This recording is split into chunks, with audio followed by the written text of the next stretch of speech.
Let's meet and warmly welcome our panelists. So on the red corner, joke lang. Allow me to introduce them. Please smile and wave to be recognized. Ayan.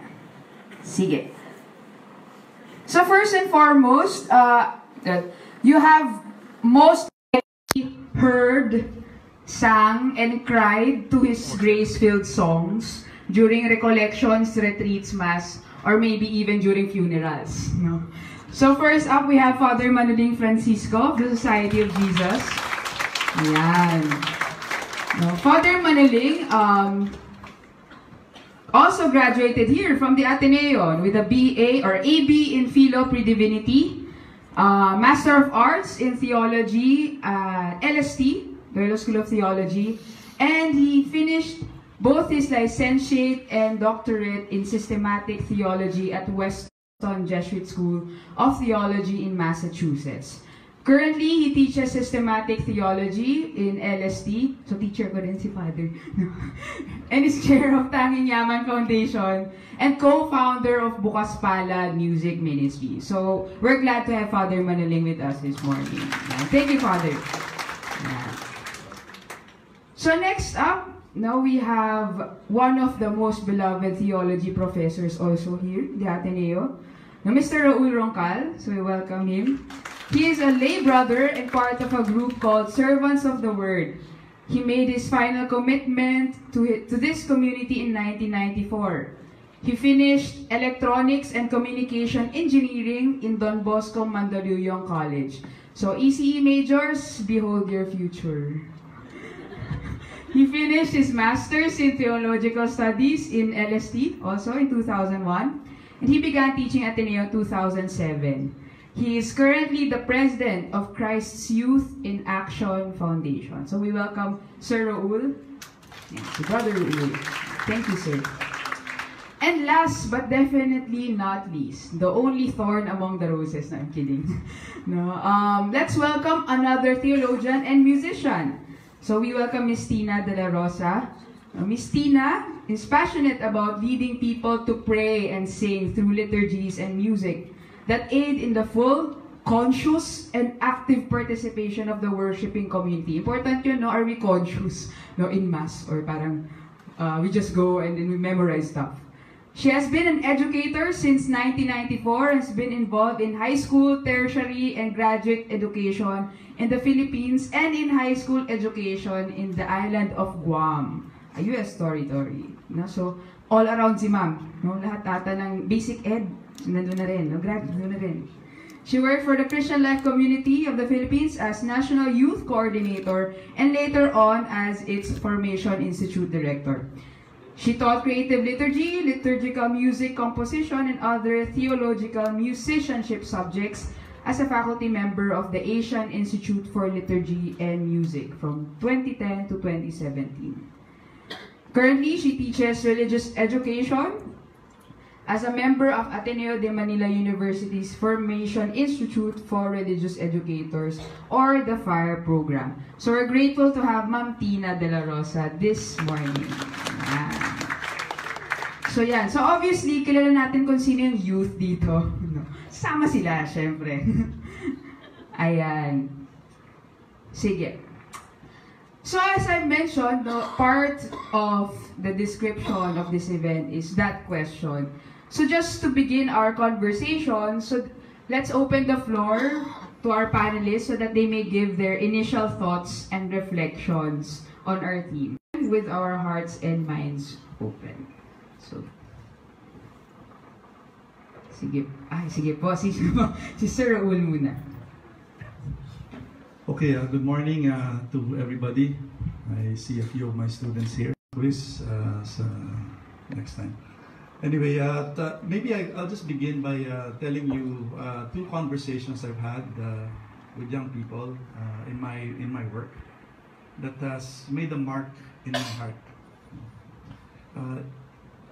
There was this young girl that I met in a university, not Ateneo, and I was working as a campus minister in that school. And she approached me and she told me, Mr. Roncal, I'm a freshie. Okay, welcome to this university. And she said, I'm so excited to leave behind my religion. I was shocked. That was the first thing she told me. She said, I'm fed up with, I came from a Catholic school and everything was forced on me. I know that this university would free me up from not choosing to go back to church and go back to going to Mass. I said, don't give up on God. Later that week, I was in another place. I was surprised. There was this near the university, and then I saw some students coming out of, this was lunchtime. People were coming out of a room. And I said, those people coming out of the room, they don't look normal. They look drunk at 12 o'clock. And then don't worry, there's no restaurant like that around Ateneo, I hope. Anyway, so she comes out, and as she came out, this person that I met a week ago saw me, and she was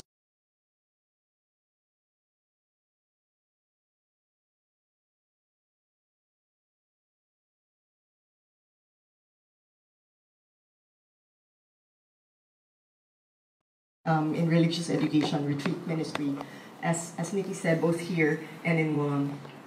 So I went to Guam, taught for 5 years, came back. When I came back after a 5-year teaching stint, it was a different landscape I saw. So I came from an island that was very vibrant in their Catholicism, and I observed that many of the masses I attended were wanting in vibrancy and passion. I could barely hear the responses from people. People did not sing. They appeared to be mere spectators of the Mass. Spectators, nanonood. Parang sa entablado lang. Parang mga nag-a-attend lang ng performance ng Glee Club. And even when I handled retreats, the liturgical celebration seemed to be rather lifeless and dry, with people responding by rote rather than deeply held convictions. So I was bothered by this. Kasi parang, bakit ganun? Parang sinaulo lang yung sagot. Pero walang laman. Walang sustansya. Walang paninindigan. And I found myself perplexed and moved by this experience. I went away wondering how I could help in my own little way. With my training in theology here at Ateneo, and an awareness of the transformative power of the liturgical celebration, there had to be some way to help people have a more meaningful experience of the once a week, hour-long experience. That's 1 hour out of one whole week. I wanted the Mass to be a true celebration of God's revelation. Kasi na-meet ko na-encounter ko na yung Diyos eh. Nakilala ko na siya eh. Gusto ko makilala siya ng ibang tao. Eh yung only nourishing experience natin talaga na regular ay misa. But there was a problem. What contribution to the liturgy can one make as a lay, married, female? Parang ang hirap. Di ba? If you want to make a contribution to the church, madali kung lalaki ka, pwede kang maging altar server, ganyan. Napaka-limited ng options for a female. And for a married female who's not di ba? Pag hindi ka madre, parang, anong gagawin mo? Manang of the church, taga-welcome, taga-read, di ba? Parang ganon. Parang yun lang, limited yung mga roles that women can take on. And liturgy seemed to be a space dominated primarily by the clergy. Men in religious congregations and laymen. Was there room for someone like me who wanted people to encounter God, but who has no power at all to celebrate the liturgy the way the clergy does? So after much discernment and prayer, God led me to a resounding answer. Balikan mo yung una mong pangarap nung bata ka. Ano ba yung una kong pangarap? Maging musician. Hangang-hanga ako sa mga katulad ni Father Manoling, na bata pa lang, tinugunan na yung kanilang desire. And they found it within the church. So in 2007, the Lord called me to leave the security of my job as a director of the CLC Formation Institute in order to finish my grad studies in theology and then pursue full-time studies in liturgical music. I went to the Asian Institute for Liturgy and Music, and this gave birth to a new Tinnah, one of the handful lay female liturgical composers in this country. So our faith and my participation in the church through the CLC, of course it has expanded now, to other organizations and through the diocese. And through my retreat and liturgical music ministry has helped me try to be for the youth what God has been for me when I was young, up until this day. It has taught me to listen and to be available, to accompany the people that I guide, to teach in ways that are not just purely academic, and to give formation and retreats in ways that are not just lecture-oriented. I remember there was a random participant I had last year in a retreat that I gave. I didn't know this boy, and he was a difficult participant at the beginning of the retreat. He was very agitated, he was troublesome, but he turned around, and in his thank you note to me at the end of the retreat, he says, "Thank you for helping me cope with the loss of my mom. And most of all, thank you for helping me discover who I am and providing me another source of love and perseverance for the greater good of my life." All I did was to provide him space to share about the painful journey he's had. And then I pointed him towards God. A young gay boy that I was, a young gay man I accompanied since his high school days, wrote this to me after he got out of drug rehab last month. Sabi niya, "Ate Tinnah, salamat, minahal mo ako kung ano ako dati pa lang. I knew since high school that he was experimenting and he was trying to discover who he was. Pero hindi mo na yata matatanggap kung ano ako ngayon, ano ang kinahinatnan ko. Sa mga oras tulad nito na dinedemonyo ako, yung pagyakap mo sa akin noon, magpahanggang ngayon, siya ko pa rin kinakapitan. Hindi ko magawang magdamdam sa Diyos dahil binigay ka niya sa akin. Alam ko na mahal ako ng Diyos dahil ipinaramdam mo sa akin na mahal mo ako. Sometimes people know that God loves them because we have loved them. And these two stories, and so many more stories of young people going through paths of depression and suicide and attempted, and fortunately nothing successful yet, but well, one successful. But throughout my life, God has led me to various professions, and there were many faith challenges that accompanied those career choices. But what was constant was that God was always helping me through. So from a young person not really caring about church to really being more involved, more committed, more able to participate. There were people who were coaching me constantly, nudging, guiding, scolding, leading, mentoring, who stretched me to do the work that God called me to do. And I just needed the eyes to see that they weren't always God's direct intervention, but God working in and through the work of other people who were being present to me. And so what have I come to understand about church because of my own journey? That I am God's work in progress, and so is the church. God continues to reveal himself, and we are really imperfect in our own accompanying of young people, in our own desire to be with you, to journey with you. Imperfect, but we strive. We're trying. Since my first retreat experience, God has developed my vision and my hearing to more sharply to see him and hear him. He, after all, is the great composer and conductor of all things. It is finding God and being found by God, clarified through my experiences of prayer over the years, that has given birth to many of my liturgical songs, retreat modules, and prayer sessions. And while this experience has fueled me through the years to respond to God's different invitations to love and serve him, I also recognize that I'm an unfinished melody in the hands of this divine composer. And so is the church. It's an unfinished melody. And we attempt to write the notes to our life story as a church, but the Lord has his own idea where this melody must go. And I think our job is to really just listen to the direction of that music. Dear young people, I've said a handful already, and siguro I want to say just a few things. Number one, listen to your dreams, the dreams of your youth. Do not lose your grip with them. even when you're not able to pursue them immediately. I did not pursue my dream immediately. In fact, it happened 20 years later. So yeah, I'm Jurassic. Our good dreams are God's way of fulfilling His dream of the kingdom. And I pray that we may all learn to listen and respond to how the Lord writes His music through our own life, and to see how those personal melodies can grow into rich, moving textures and harmonies, no? Pag nagsama-sama yung mga buhay natin. So that we can make sense of our lives when they become dissonant with God's own sound. No? Resolve to bring these dissonances, to use the language of music, to use these dissonances. Sana we can offer these at the foot of Christ, the foot of the cross. Sana He can harmonize these dissonances.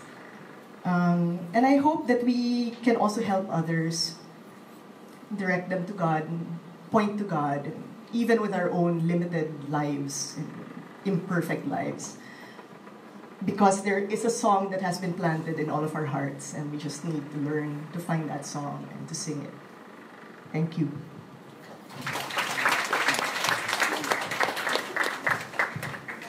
Morning to everyone. Ever since the promulgation of the new translation of the Catholic Mass, a decade ago, we have been reciting every Sunday the Nicene Creed, and we declare that Jesus is consubstantial with the Father, and who has not been perplexed, Ano ibig sabihin ng consubstantial, And in Greek, it's translated from the Greek word homoousios. Jesus is of the same substance as the Father. The Council of Nicaea defined Jesus as fully divine and fully human in the year 325. And then in the year 451, the Council of Chalcedon, the Church defined the mystery of Jesus Christ as one divine person in two natures, divine and human. Why am I sharing this, Our understanding of Jesus, and these are called ontological definitions of the person and nature of Jesus, is rooted in the experience of transformation, healing, reconciliation, forgiveness, that the first disciples, followers of Jesus, experienced in their encounter with our Lord. So that our understanding and doctrinal formulation of who Jesus is actually rooted in an experience of God, God's mercy, God's redemption through Jesus Christ. The similar process has taken place actually in the Old Testament. The first book in the Old Testament is the book of Genesis, and the second, Exodus. Very good.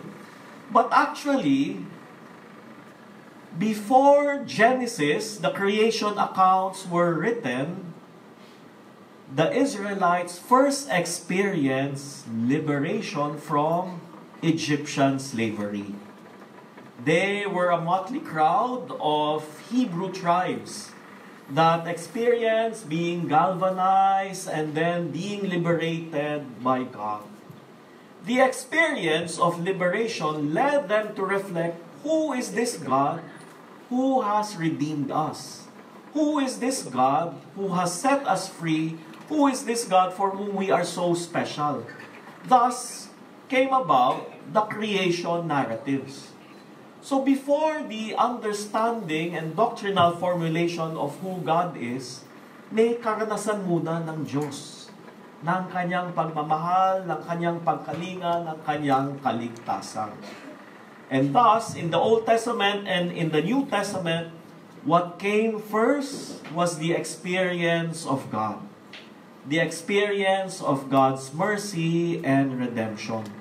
And then, the doctrinal understanding and articulation of who this God is. Why is this important? Dahil po sa ating catechetical formation, baliktad yung proseso. We are made to memorize by rote doctrines. And many times, wala tayong karanasan ng Panginoon. Personal encounter with the Lord. So we are made to memorize the 3 persons in one God. We are made to memorize the 7 sacraments, etc.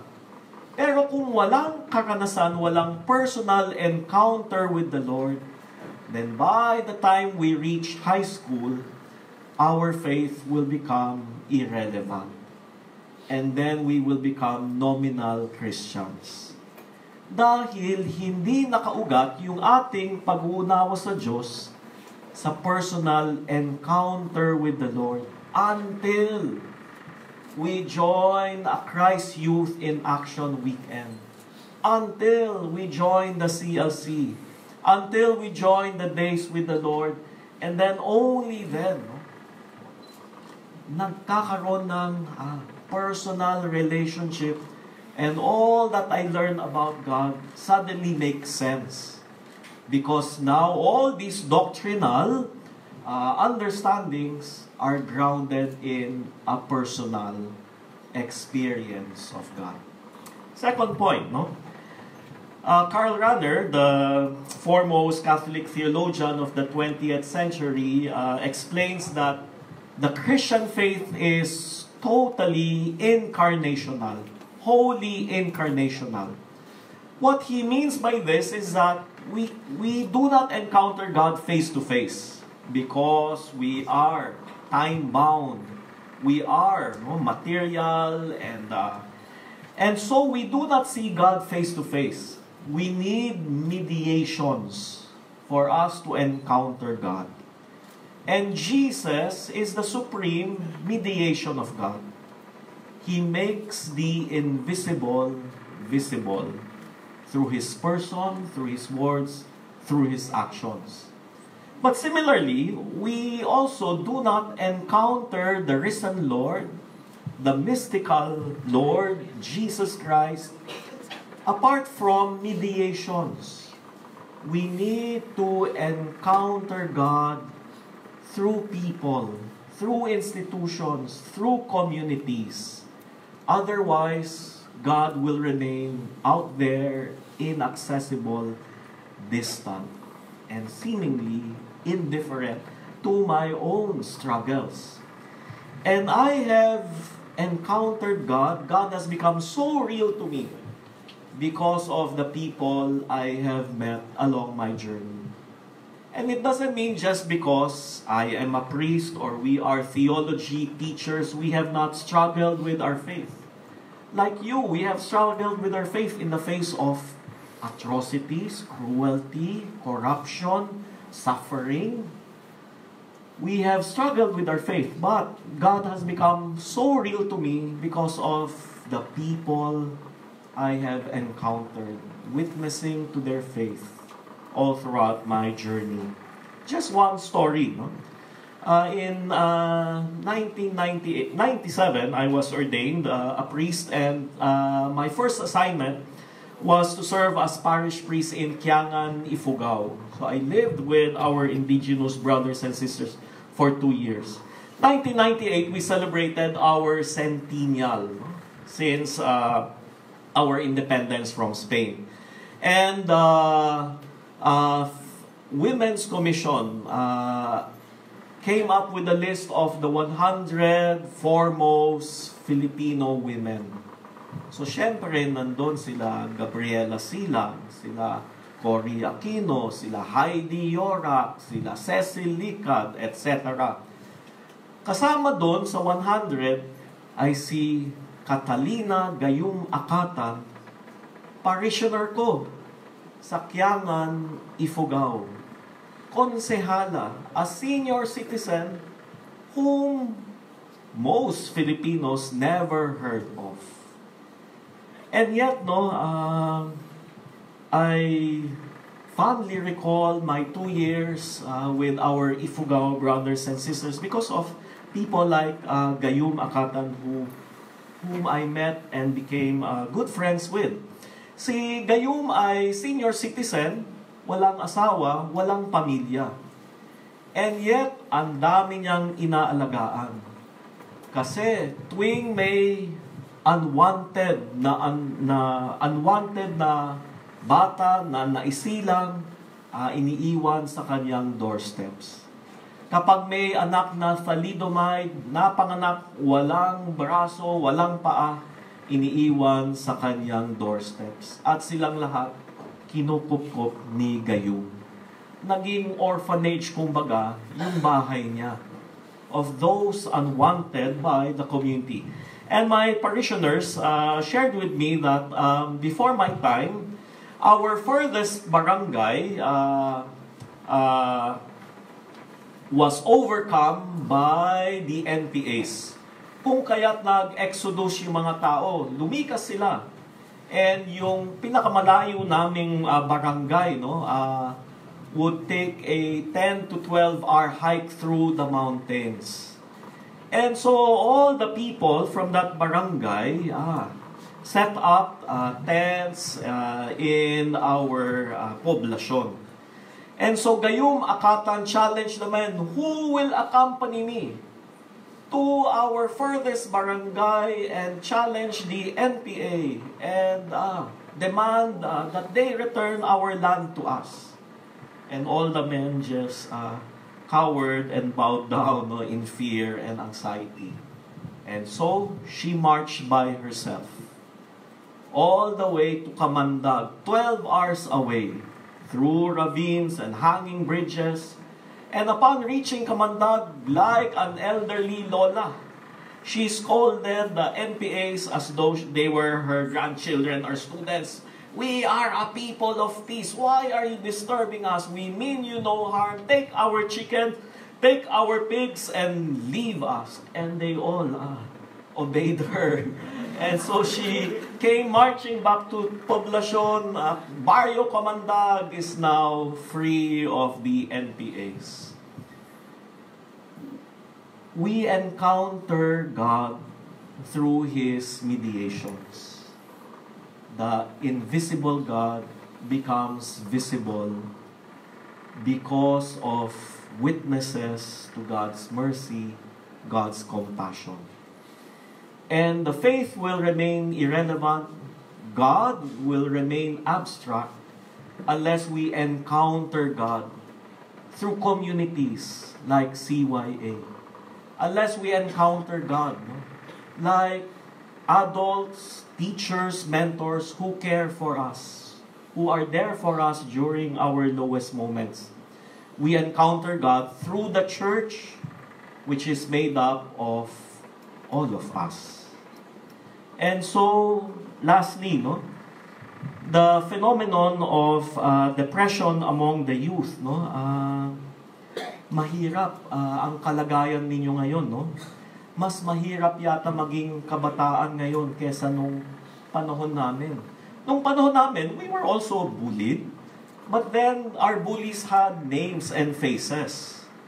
And pag uwi namin, we felt safe already. Dahil yung bully, we only encountered sa school. But I cannot imagine the pressure, the stress, the anxiety you all go through. Kasi yung bullies natin ngayon, nameless, may avatar. At yung mga bully natin ngayon can just send us an FB message in the middle of the night, 24/7. We are barraged by negative messages that pull us down. Where is God? Where is the church? Wherever 2 or 3 are gathered, there I am. And so through your closest friends who protect you, who journey with you through thick and thin, you are the church to one another. You are the face of God to one another. In the face of corruption and violence and the drug war that is anti-poor, I have seen God's face in people like Bishop Ambo David, Father Albert Alejo, who have risked life in order to protect those who have been victimized. And so God is made visible through mediations. Jesus and the risen Lord becomes visible through all of us. So hopefully we will not only ask the question, no, where is God in my life? But hopefully we will also ask the question, have I made God visible, tangible, believable through my own care for the people around me? So that sana we all become the presence of Christ to one another, making our invisible God visible through each one of us. Good morning.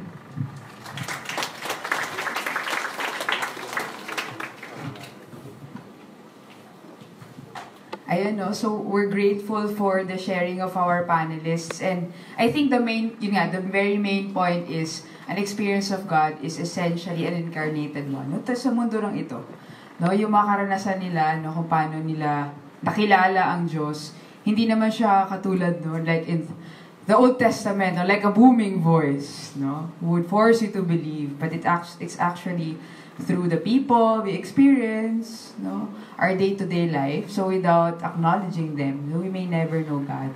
No. Sige, and with that, no, we'd like to formally begin our dialogue, conversations, Q&A. But a gentle reminder, no, to all of us here. No, so I hope you're also mindful that you are here, in a sense that you avoid, or we discourage you from using your phones if it's not helpful in your listening here. Or actually, no, if you're using headsets or anything like that, so we discourage you from using that and be more present here. No? So yun lang. A gentle reminder to all of us. So if you have questions, reactions, concerns, or stories of your own, no, experiences of your own, and this is your time to shine. Now, this is your time to express them and to share them with us here, and especially to our panelists. Sige. So you have questions so far for our panelists. So yun, you may just approach the mic. Just introduce yourselves. Affiliation, year level, and course. Yeah. Any questions? Meron bang mga tanong? Ayun, sige. Thank you. And very quickly lang, if you are too shy, no, but you have a very burning question in your heart, you may input your questions here. Please go to menti.com. Okay? So yes, you may use your phones, but only to input questions. No? Please go to menti.com and use the code 157661. Again, menti.com 157661. And we'll read your questions later. So, hello po. I am Brix Machong. I am a freshie from EB Management Economics. And I've been told all my life that our lives are should be spent serving and glorifying God. And, well, I've spent my life doing such things. I hope. And my question is, why would someone who loves me give me life just to serve him? And what would a God supposedly get from me serving him? Because I see him as this infinite being that doesn't, I shouldn't matter to him because I'm this small for him. And I don't see what benefit he can get if I serve him. So that's my question. Those are my questions. Thank you. Any takers? Sir Raoul. Grabe parang ano agad ako. Kala ko pa naman si Father, ang ganda ng explanation, ontological, tsaka incarnational. Sana Father, lilabas nyo ngayon. Well, one of the striking things for me that makes the Christian religion very unique is it talks about a God that we can have a relationship with. And I think our two other sharers a while ago, or speakers, mentioned their own experience of God. And sometimes it's hard for us to comprehend a reality that loves us without getting anything from us. Why? Because from a human point of view, we human beings, we only love kung meron tayong makukuha. So and then you're right, that question is so important, because it's hard to comprehend the reality that tells us, I love you just because. And then you see the New Testament, the Old Testament, filled with a repetition of this concept. A God who loves us just because. And so, and you're right, I often ask that question, ano makukuha mo dito? And often I feel God is telling me, yeah, you're asking it from a human point of view, and you're right. Because you human beings, that's our fault. We love only if we could get something out of it. And yet, we get inspired when we realize that there are people in this world who love you just because. I made the big mistake of forgetting my parents at some point in my life and being a rebel. Then realizing that my parents, all throughout my life, loved me just because. And I said, okay, it's real. And so, again, I think the last point I would make is I think our religion invites us to be grateful that we have a God who is like that. But He also seems to be inviting us. The best approach to life is take on that kind of perspective. Love people just because. And I think that's the Christian message, right? Jesus Christ said, no greater love is there than a man laid down his life for his friends. And He tells us, love one another as I have loved you. And I say, oh wow, hirap nun ha? But I think that's the beauty of our faith. No? So, Salamat sa tanong mo. Nung tinanong mo yan sa akin, biglang naalala ko yung isang salmo. Sabi doon, what is man that you should care for him? What is man that you should even think of him? No? Psalm 8. Beautiful psalm. Baka gusto mong buksan yan mamaya. No? Parang pag nagtatanong tayo, sino ba ako? Bakit mo ako kailangan mahalin? Siguro magandang tanongin nga nun, ano ba yung pang-unawa natin ng pagmamahal? No? If love is because of something, then magandang tanong yan. Pero kung babalikan natin yung ibang mga definitions ng pag-ibig, no? To love is to will the good of the other. No? And when I am focused on your good, the benefit to me should not matter. No? And tamang-tama talagang reference yung parents. No? When I grew up, I was a difficult teenager. Lagi kami nag-aaway ng parents ko. No? Pero yung pag iniisip ko, bakit patuloy silang nagmahal sa akin? Wala naman silang napapala. Lagi ko silang pinapaiyak. Lagi pa ako napapalo. Lagi akong mahirap na teenager, no, growing up. Walang napala ang magulang ko sa akin growing up. Bakit minahal pa ako?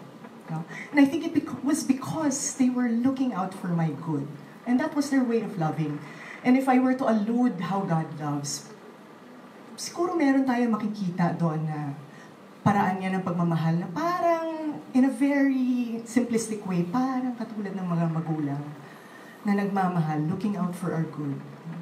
To love is to will the good of the other. And it's not God's words, but I think Scripture is so replete with images of that. No? I have loved you with an everlasting love. In Isaiah, you see there, He says, you are mine, and I love you. You are precious. Walang sinasabing bakit. Bakit ka precious? Precious ka ba dahil mataas ang grades mo? Wala. Precious ka ba dahil magaling ka? Wala. It's not because of an achievement, a material possession. It's not because of what you've accomplished. It's because you are just beloved. It's not because of the gifts you possess. And so when I look at my own relationship with the Lord, I come with a lot of parang humility talaga na, oo nga no, bakit minamahal mo ako kahit na eto lang ako? Diba? So I approach then my relationship with the Lord not with a question na, bakit? Diba? Pero more of, wow, ang galing naman. Kahit na ganito lang ako, mahal mo pa rin ako. No? And I don't ask so much why, and I don't ask so much anymore for him to justify the why. Nagkakasya na ako ngayon by just accepting the because I love you. Ganun. Sana nakatulong. And so just as God loves us as we are, as Brother Raoul and Sister Tinnah have shared, we are called to a life of service as a response, no, to the love we have received and experienced. Not because we are commanded to, not because we will go to hell if we do not love and serve others, but as a response to the experience of being loved. No? And also because loving and serving others leads to our full human actualization. We become more fully human. And actually, we become more fulfilled and happier through a life of self-giving. No? Take the very opposite. Let us say, walang ethical norms. We just do anything we want. Let us say, walang mga marriage commitments, and so friends with benefits, we have sex with anyone, we eat anything we want, we just amass anything we need without following any rules, whether legal or moral or church rules. Will this lead to happiness? We experience this, no, yung after yung eat all you can buffet, no? Never again, no? And yet after a few months, ayun, nasa samgyupsal na naman tayo, no? Kasi we experience yung just letting go and giving in to our cravings. But this leads to ennui. It doesn't lead to actual fulfillment, no? So yung flitting from one relationship to another does not lead to true happiness, does not lead to an experience of genuine love.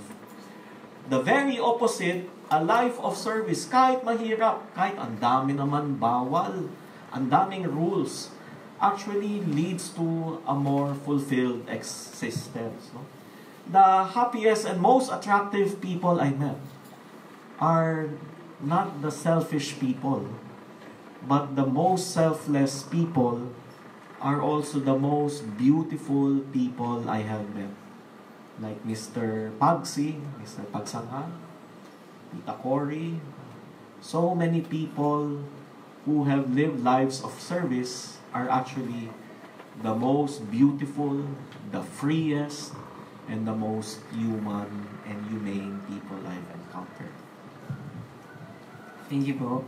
Thank you. Ayan, sana sagot yung magandang no, faith exercise, no? So, next week, punta tayong Samgyupsal no, to test Father's case, no? Kung ganun nga ba. If it leads to NOE. Sige. Any more questions, burning questions, or reactions? Pwede na naman. Yes. Thank you. Hello. My name is Johan. I'm from One Days Bioprofession. So we say that the God of this church is an all-loving God, an inclusive God, right? He loves everyone. And I was wondering, why is it that in a church with an all-loving God, why does the church persecute the LGBT people? And what can we do about it? Or how can this, is there a possibility for this church to change? And how can we? Thank you, Johan. No, actually, that question on LGBT, no, lumabas siya dun sa ating bulletin board. I think it was one of the most na nakalagay dun. I think 17 entries. No? So, ayan.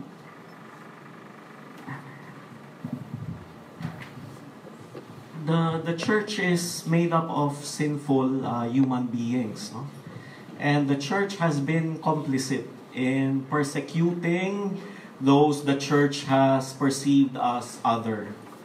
Whether it is the Muslim, whether it is the heretic, and today, whether it is the gay or the transgender. So it takes time also for the church as a human community to be purified and to learn from its mistakes. And sexuality is something that remains so mysterious even to the sciences, not only to theology. We are still learning so much about human sexuality. Now, we do not simply identify people as gay or straight. We recognize that there is a whole spectrum. And the new insights from psychology and biology and even biochemistry will hopefully enrich the church so that the church becomes more compassionate. So, but in practice, how does the church, or like us as ministers, try to embody the compassion of the church? So, I have friends who are committed to same-sex partners. And I have friends who are in new relationships after their marriages have collapsed. And the dilemma is whether to offer them communion sa misa, kasi baka mas skandalo yung iba.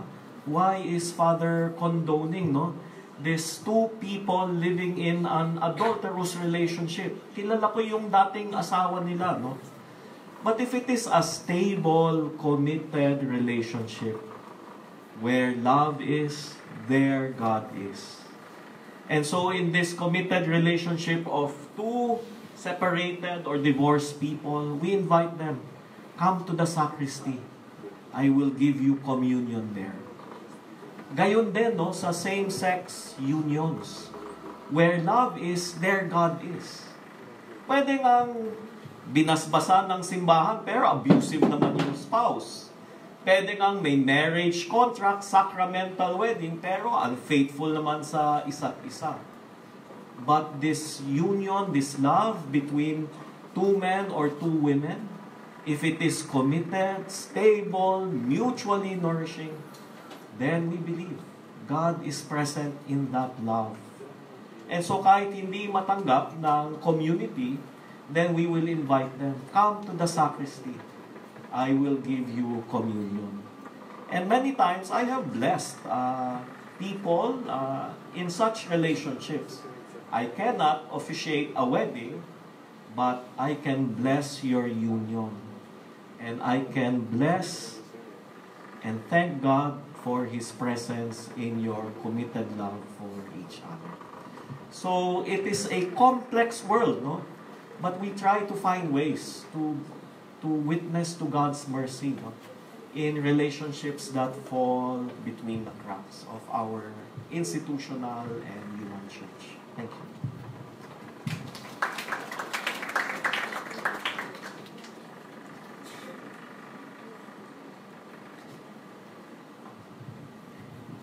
Siguro the saddest thing that I've experienced recently is that constant communication of media that the church is persecuting people who belong to the LGBTQ community. And yet it's, for me, a narrow understanding of the church. Because if you look at look at the Catechism of the Catholic Church as a very conservative set of documents. And yet in that document, when it talks about homosexuality, there is a very, very clear recommendation that the church must never disrespect or discriminate people who struggle in this area. And then I don't know why, because probably it doesn't sell in media. The church, the Catholic Church, and you could look at this, you just Google it.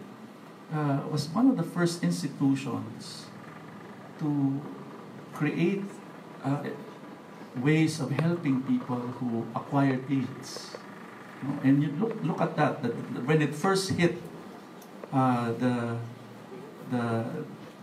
not only the Catholic but Christians were the first to do something about it. So for me, sometimes I feel that that the church becomes labeled, and again, we've already communicated here who is the church.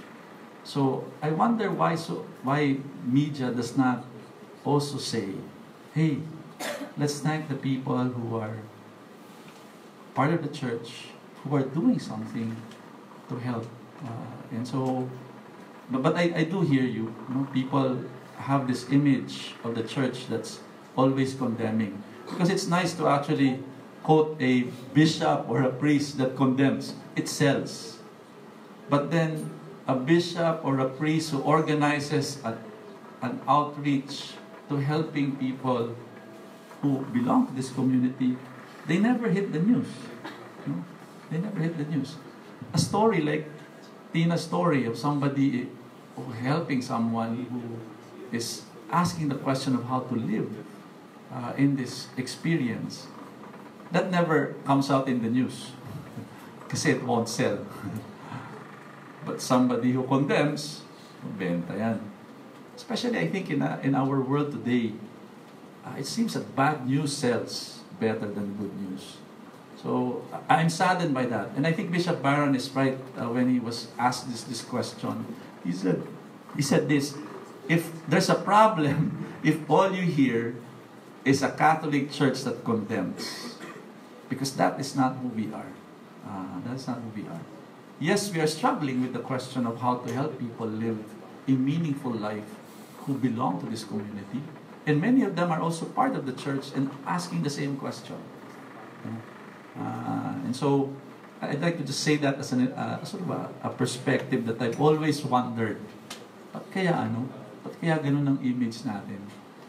Pero hindi naman yun talaga ang buong larawan ng simbahan.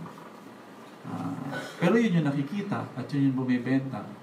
So, I'm saddened by that reality. I'm not trying to say that to erase it, because it seems to be the case that question is always presented about the church. Gusto ko lang sabihin na talagang ang simbahan called to inclusivity. Dapat talaga. Yun yung ideal, pero we're still far from that ideal. It's a work in progress. Para lang ma-comfort din siguro ikaw na parang merong mga documents ang simbahan that really talk about our welcoming stance towards those who are homosexual. And one of those documents is called Always Our Children, by the U.S. Catholic bishops. I tried to search it, but I couldn't connect. But one of the things that it says powerfully, is all homosexual persons have a right to be welcomed into the community. And whether you're homosexual or heterosexual, I think we all have a universal call to holiness. And all of us are called to a life of chastity according to our circumstance. So, and yun nga, meron tayong mga people who are decidedly gay and who are not by their condition, not by their circumstance only, not because they're in an all-boys school or all-girls school or a convent or seminary or prison, where they're all together with the same gender, but who have decided. For those people, I think there is as part of the spectrum of understanding what is loving and life-giving, you have to ask the question. Yun nga, yung mga tanong ni Father, tandaan nyo yun. Kasi that's also how to check if these situations are the best parang condition that they can enter into. Kunyari, irreversible homosexual who is trying to be productive in their own way, by being artistic, by being creative, who wants to be in a monogamous relationship. I think we need to be able to help them find those avenues for faithfulness, for long-term committed relationships, rather than encouraging them to very fleeting, parang palit-palit ng partners and just tikim-tikim, no? But rather to a more committed, long-lasting, creative, life-giving, and loving, nurturing relationships. No? Kumbaga, in the more liberal understanding of morality, parang yun yung best situation that they could get into. No? So, our stance is really to welcome, to love the person, no? And to encourage a more life-giving path. Thank you so much, Sana, nakatulong no, sa atin. I guess yung mahalaga rin no, malaman no, from what they have said, na to be critical also of what you hear and what you read. No? Especially in social media and with the news. So, syempre, no, somehow it's still manipulated information.